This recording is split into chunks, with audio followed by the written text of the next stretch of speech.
نہیں ہے کہ ہم یہ کام کر رہے ہیں، کیوں کر رہے ہیں، اور اس کام کی نوعیت کیا ہے، یہ فرض ہے، یہ واجب ہے، یہ سنت ہے، اس کو کرنا لازمی ہے یا اس کو چھوڑنا درست ہے۔ یہ کم از کم ہمیں علم ہونا چاہیے کہ اس کام کے کرنے کا مقصد اور سبب کیا ہے۔ ہمارا سب سے بڑا المیہ کہ ہم نے دیکھ کر ایک کام کیا اور دیکھ کر کرتے چلے آ رہے ہیں۔ اگر ہمیں کوئی اس سے منع کر دے تو ہمارے پاس دلیل کوئی نہیں، ہم سے کوئی سوال پوچھ لے تب بھی ہمارے پاس دلیل کوئی نہیں۔ آپ نے اکثر مشاہدہ کیا ہوگا کہ ہمارے ہاں اہل سنت میں ہم اقامت بیٹھ کر سنتے ہیں، جمعے کے روز الحمدللہ ہم اقامت کھڑے ہو کر بھی سنتے ہیں، لیکن اتنی فراخی اور وسعت ہم نے کسی اور میں نہیں دیکھی کہ وہ ان روایات پر بھی عمل کرے۔ ہم تو دونوں پر عمل کرتے ہیں۔ یہ فراخی اور وسعت جو ہے، جہاں علم ہوگا وہاں فراخی بھی ہوگی، وہاں وسعت بھی ہوگی، اور جہاں علم نہیں ہوگا وہاں تنگی ہوگی کہ جو ہم کرتے ہیں وہ صحیح ہے اور ہمارے علاوہ جو کام کرتا ہے وہ صحیح نہیں۔ مثال کے طور پر آپ کسی ایسے بندے سے پوچھیں جن کے ہاں اقامت کھڑے ہو کر سنی جاتی ہے تو وہ کہے گا جی آپ غلط کام کرتے ہیں، آپ اقامت بیٹھ کر سنتے ہیں، آپ درست نہیں کرتے، آپ کو بھی علم نہیں ہے کہ آپ اقامت بیٹھ کر کیوں سنتے ہیں، اور اسے یہ علم نہیں ہے کہ اقامت کھڑے ہو کر کیوں سنتے ہیں۔ آپ اس بات کو اپنے لیے انا کا مسئلہ بنائیں گے، وہ اس بات کو اپنے لیے انا کا مسئلہ بنائے گا۔ تو علم کا ہونا بڑا ضروری ہے۔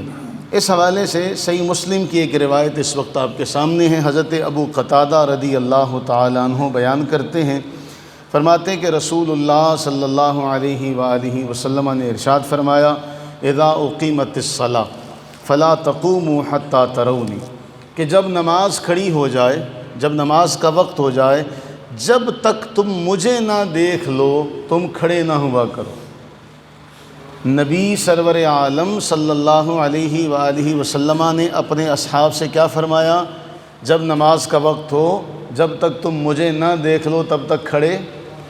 اب اس کی تشریح میں محدثین نے لکھا کہ صحابہ کھڑے ہو جاتے، انتظار کرتے رہتے، نبی سرور عالم صلی اللہ علیہ وآلہ وسلم تشریف لاتے اور نماز شروع کرواتے، تو آپ علیہ الصلوۃ والتسلیم نے فرمایا جب تک تم مجھے نہ دیکھو تب تک کھڑے نہ ہوا کرو، جب تک مجھے نہ دیکھو تب تک کھڑے۔ اب نبی سرور عالم صلی اللہ علیہ وآلہ وسلم کے اس فرمان میں ایک بہت بڑی حکمت چھپی ہوئی ہے کہ امام کی حیثیت جو ہے، جب امام کو دیکھو تب کھڑے ہوا کرو۔ یعنی اس میں محدثین فقہا نے ایک بات اور بیان کی کہ عموماً یہ ہوتا ہے کہ جیسے ہی وقت ہوا اقامت کہہ دی جاتی ہے، تو فقہا یہ لکھتے ہیں کہ جب تک امام موجود نہ ہو تب تک اقامت نہ کہی جائے۔ یعنی امام کی یہ شان ہے کہ اگر وہ موجود نہ ہو تو اقامت نہ کہی جائے، اس کا انتظار کیا جائے۔ بہرحال صحیح مسلم کی یہ روایت ہے۔ آگے ہم چلتے ہیں تو اس باب کا جو امام مسلم نے باندھا، باب متی یقوم الناس للصلاۃ، کہ نماز کے لیے لوگ کب کھڑے ہوں گے۔ اس حدیث کی شرح میں امام نووی، یہ یاد رکھیے کہ جو ہمارے ہاں صحیح مسلم عربی چھاپا مدارس دینیہ میں پڑھایا جاتا ہے، چاہے وہ دیوبندی ہوں، چاہے وہ بریلوی ہوں، چاہے وہ اہل حدیث ہوں، سب کے ہاں جو صحیح مسلم پڑھائی جاتی ہے اس پر امام نووی رحمہ اللہ کا حاشیہ ہے۔ امام نووی بہت بڑے مشہور محدث گزرے، یہ شہر نوا کے رہنے والے تھے، تو شہر نوا اس نسبت سے انہیں نووی کہا جاتا ہے۔ نووی یعنی نوا کے رہنے والے۔ تو امام نووی کوئی معمولی شخصیت نہیں ہے، ایک غیر معمولی اللہ تعالیٰ نے نوازا ہے انہیں۔ امام نووی نے اس کی شرح میں لکھا، امام نووی فرماتے ہیں کہ جب نماز کا وقت ہوگا تو اقامت کب کہی جائے گی اور کیسے کھڑے ہوں گے۔ کہتے ہیں کہ سب سے پہلے امام شافعی رحمہ اللہ کا جو مذہب ہے وہ کیا ہے، اور ایک جماعت اس کو مستحب سمجھتی ہے، ایک جماعت اس کو، بولیے، امام شافعی کا بھی یہ مذہب ہے اور ایک جماعت اس کو مستحب سمجھتی ہے، اللہ یقوم احد حتی یفرغ المؤذن من الاقامہ، کہ جب تک مؤذن اقامت سے فارغ نہ ہو جائے تب تک کوئی بھی کھڑا نہ ہو۔ اب یہ وہ حدیث کی شرح ہے جو سارے مدارس میں پڑھائی جا رہی ہے، یعنی یہ نہیں ہے کہ اس کو صرف بریلوی پڑھتے ہوں، یہ بر صغیر پاک و ہند میں یہ شرح پڑھائی جاتی ہے۔ اور اس میں امام نووی کیا فرماتے ہیں کہ امام شافعی رحمہ اللہ اور ایک جماعت کا یہ کہنا ہے کہ جب تک مؤذن اقامت سے فارغ نہ ہو تب تک کوئی بھی کھڑا نہ ہو۔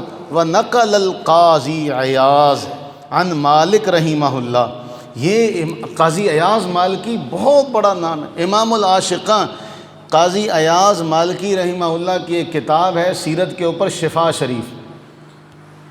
نبی صلی اللہ علیہ وآلہ وسلم کی شان و عظمت کے حوالے سے شفا شریف کا مقابلہ کوئی کتاب نہیں کر سکتی، بڑی عظمت والی کتاب، قاضی ایاز مالکی اندلس کے تھے یہ۔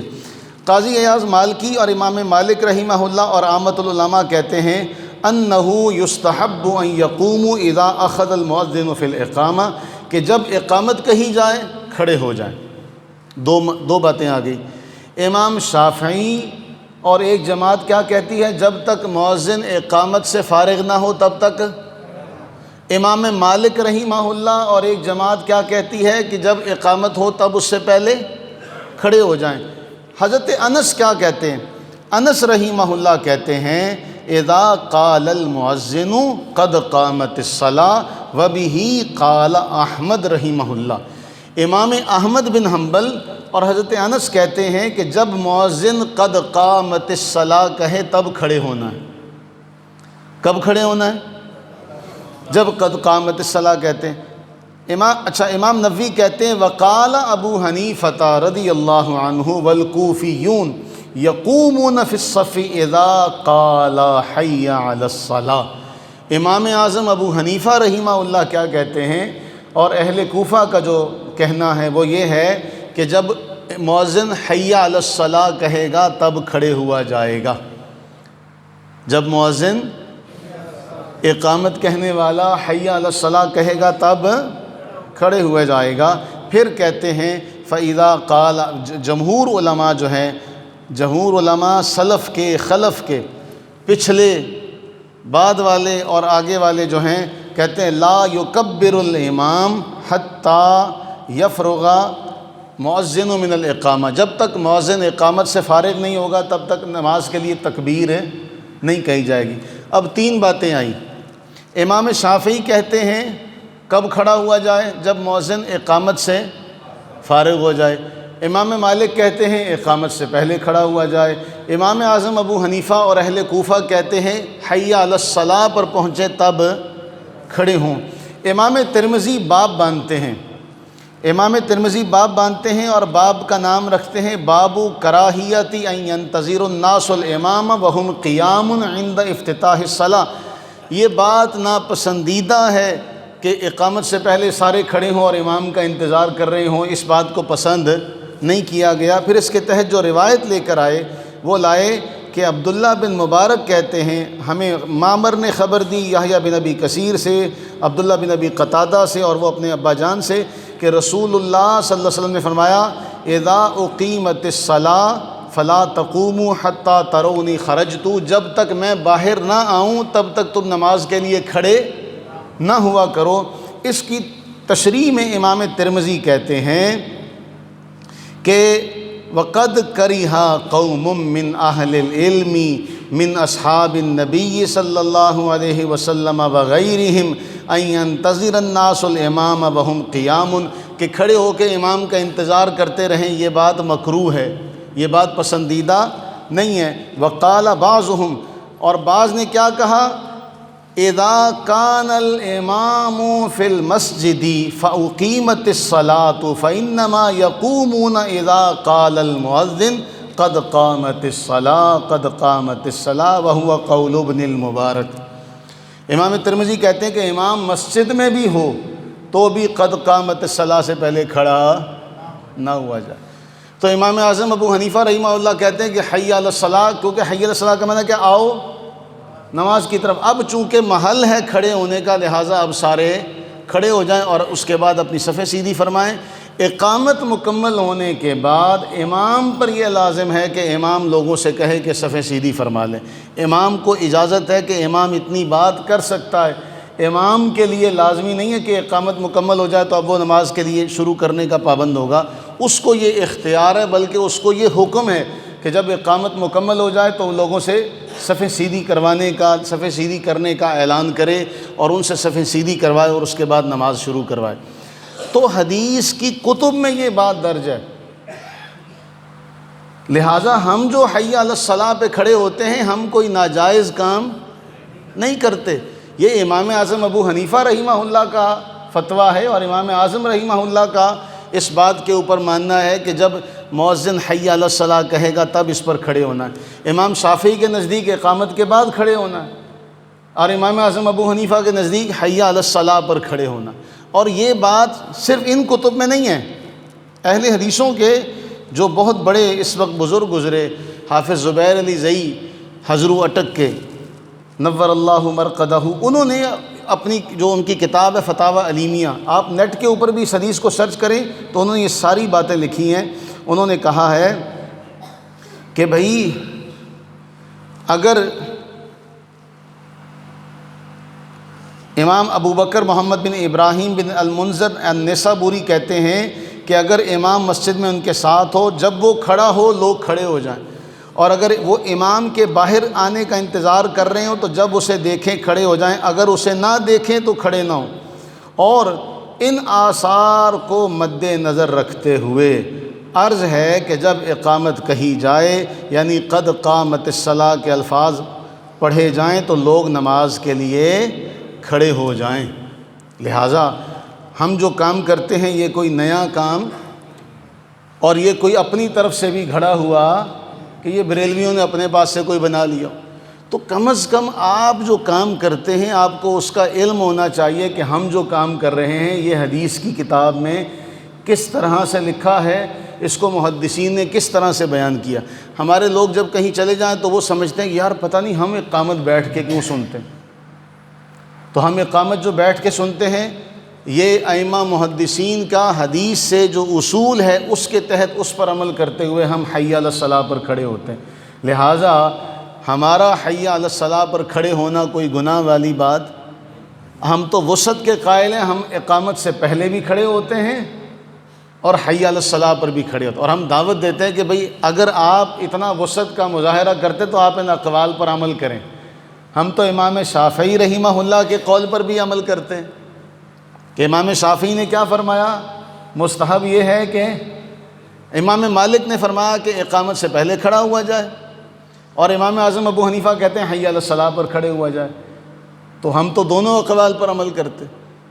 لہٰذا اپنا علمی وسعت جو ہے وہ اس بات کا متقاضی ہے کہ بھئی آپ جب کسی بات کو دیکھیں تو اس کے مطابق عمل کرنے کی کوشش کریں، اور یوں نہ دوڑیے برچھی تان کر اپنا بیگانہ ذرا پہچان کر کہ ہو سکتا ہے اگلے کے پاس بھی کوئی روایت ہو۔ تو میں نے آپ کو 3 باتیں بتائیں کہ امام شافعی رحمہ اللہ کیا کہتے ہیں، اقامت کے بعد کھڑے ہو، امام مالک کہتے ہیں اقامت سے پہلے کھڑے ہو، امام اعظم ابو حنیفہ یہ کہتے ہیں کہ حی علی الصلاۃ پر کھڑے ہوا جائے۔ امام اعظم ابو حنیفہ کیا کہتے ہیں، تو ہم امام اعظم کے قول پر عمل کرتے ہیں۔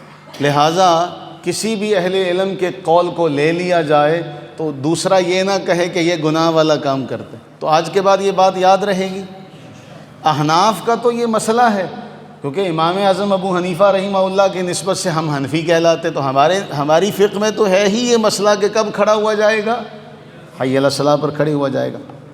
لہٰذا اس بات کو ذہن نشین کر لیا جائے کہ ہم نے کھڑے کب ہونا ہے، جب ہم حی علی الصلاۃ پر کہیں گے۔ اگلا مسئلہ اس حوالے سے کہ جب ہم تکبیر کہتے ہیں تو ہم اپنے ہاتھوں کو کتنا اٹھائیں گے، اس مسئلے کو بھی بڑا سمجھنے کی ضرورت ہے۔ آپ محدثین کی تمام کتب میں جو روایات ہیں ان سب کو جمع کریں تو ایک بات آپ کے سامنے آ جائے گی۔ اس وقت آپ کے سامنے ہے صحیح مسلم۔ صحیح مسلم میں جو حدیث نمبر ہے 391، مالک بن حویرث رضی اللہ تعالیٰ عنہ اس کے راوی ہیں، اور مالک بن حویرث کہتے ہیں ان رسول اللہ صلی اللہ علیہ وسلم کان اذا کبر رفع یدیہ حتی یحاذی بہما اذنی، اذنی اذن کی کان کو کہتے ہیں۔ مالک بن حویرث رضی اللہ تعالیٰ عنہ بیان کرتے ہیں کہ رسول اللہ صلی اللہ علیہ وسلم جب تکبیر کہتے تو دونوں ہاتھوں کو بلند کرتے یہاں تک کہ وہ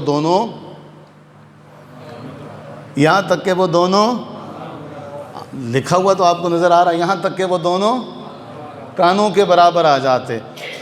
تو روایات میں یہ بھی معلوم ہے کہ نبی صلی اللہ علیہ وسلم نے اپنے ہاتھوں کو اٹھایا کاندھوں تک، اور اس روایت میں ہے کہ آپ اپنے ہاتھوں کو بلند کرتے یہاں تک کہ وہ دونوں کانوں کے برابر آ جاتے۔ یہ مالک بن حویرث کی پہلی روایت جو امام مسلم نے نقل کی۔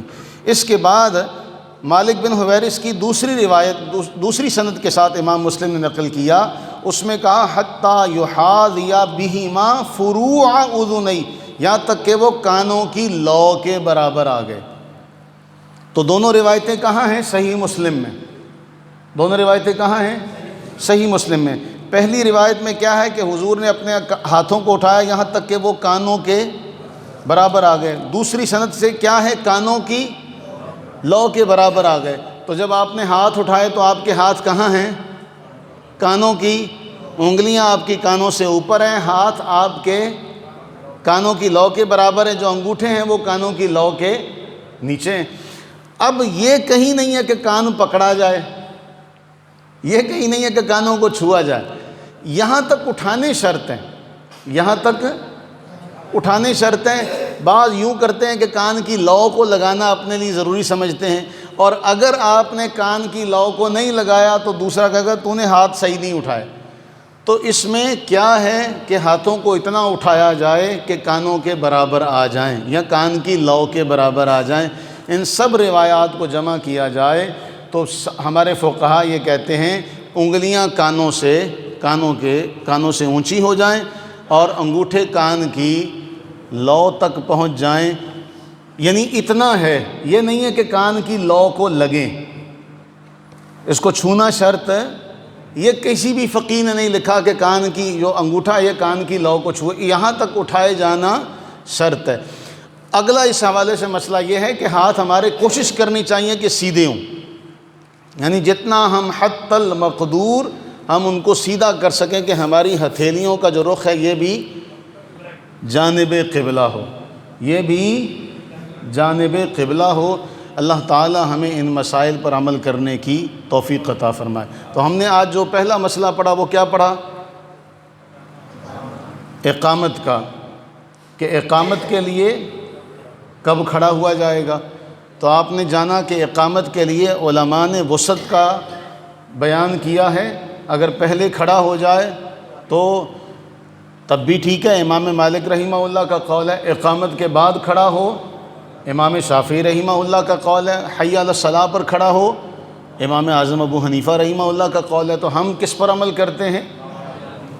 اسی طرح جب ہم نماز شروع کرتے ہیں تو اس نماز کے شروع میں جب ہم ہاتھوں کو اٹھاتے ہیں تو ہمارے ہاتھ کہاں تک ہونے چاہیے؟ کاندھوں تک، اور انگوٹھے کان کی لو تک ہونے چاہیے۔ یہ حدیث کس کتاب میں ہے؟ صحیح مسلم میں۔ مالک بن حویرث کہتے ہیں اور اس کے بعد حضرت قتادہ کہتے ہیں کہ نبی صلی اللہ علیہ وآلہ وسلم نے نماز کے لیے اپنے ہاتھوں کو اٹھایا کہ ہاتھ کہاں تک تھے؟ کانوں تک تھے یا کانوں کی لو تک تھے۔ اللہ سے یہ دعا کریں کہ اللہ تعالی ہمیں ان روایات پر عمل کی توفیق عطا فرمائے اور انہیں یاد رکھنے کی توفیق عطا فرمائے۔ آمین ثم آمین۔